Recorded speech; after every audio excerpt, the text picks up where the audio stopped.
बाबा जी की प्यारी सात संगत जी, राधा स्वामी जी, आपका हमारे YouTube चैनल में स्वागत है। आज हम आपको रामायण काल की बहुत अच्छी साखी सुनाएंगे।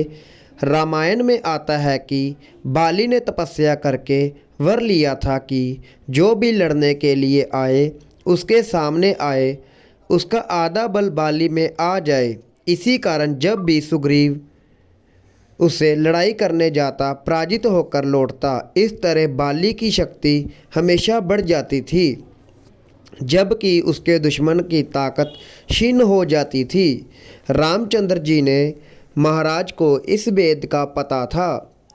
जब सुग्रीव बाली के खिलाफ मदद लेने उनके पास आया तो अपना बल सुरक्षित रखने के लिए उन्होंने पेड़ों की ओट में खड़े होकर बाली पर तीर चलाया, उसे मार डाला।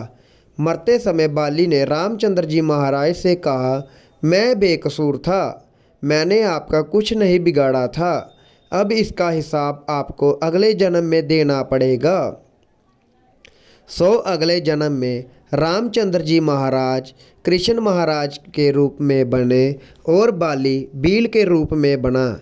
जब कृष्ण महाराज महाभारत के युद्ध के बाद एक दिन जंगल में पांव पर पांव रखकर सो रहे थे तो भील ने दूर से समझा कि कोई हिरन है, क्योंकि उनके पैर में पद्म का चिन्ह था जो धूप में चमक कर हिरन की आंख जैसा लग रहा था। उसने तीर कमान उठाया और निशाना बांधकर तीर छोड़ा, जो कृष्ण महाराज को लगा। जब भील अपना शिकार उठाने के लिए पास आया तो उसे अपनी भयंकर भूल का पता चला। दोनों हाथ जोड़कर वह कृष्ण श्री महाराज से कहने लगा, घोर पाप की क्षमा मांगने लगा।